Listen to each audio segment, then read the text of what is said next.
তো মনে করেন যে আমার বাজায় পড়তেছে, তো রাস্তাঘাটে কিন্তু একটা বিলাইও নাই। তো আপনারা দেখতে পারতেছেন, আর এই সময় আমি ঘুমের থেকে ওইটা যাই কাজে।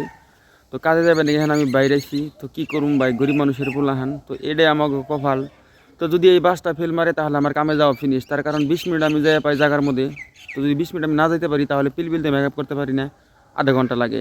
তো সেই জন্য আমি এই বাসটা নিয়ে খাইয়ে থাকি। এই বাসটা কিন্তু বর্তমান জানুয়ারি মাস এসে গেছে, জানুয়ারি আসাতে সেই জন্য কিন্তু বাসটা মাঝে মাঝে রিজার্ভও যায়, তার কারণ আমার সেই রিজার্ভ গেলে আমার কিন্তু কাম ফাউল হয়। আর এই বাসটা যায় কল্পনা থেকে কমার পক্ষেও 7:40-এ। তো আমি 7:40 থেকে ওয়েট করি, 7:40 দেখি, দেখার পরে যখন 7:42-45 হয়ে যায় তখন ভাবি যে না, আজকে আর বাস যাবো না, বাস রিজার্ভ যাবো গা। তো একটা বাইক ছিল, সে বাইকটা কিন্তু নষ্ট হয়ে গেছে। তো এখন যে বাসটা আইবো, তো বাসটা ইতিমধ্যে পাইছে প্রায়। এখানে আমার বাস গাড়ি কিন্তু উপস্থিত, সাই বাবা বাস। ওই যে টার্নিংয়ে দেখা যাচ্ছে হর্ন দিচ্ছে, মানে ওয়ার্নিং হয়ে গেছে।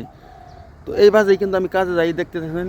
এই বাসটা কিন্তু আমাদের বাড়ি এখানে, এই বাসটা কিন্তু আমাদের বাড়ি এখানে আইয়া মোটামুটি 7:40-এ পায়। ওই দেখেন আমার বাসটা কিন্তু অলরেডি উপস্থিত। তো এখানে আমি সিগন্যাল দিব।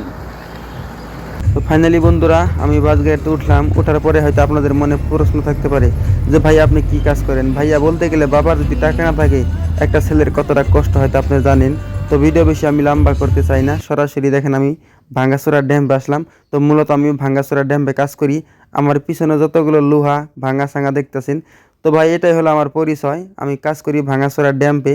যদি আপনাদের মনে একটু দয়া ময়া হয় তাহলে ভিডিওতে লাইক কমেন্ট শেয়ার করে পাশে থাকবেন।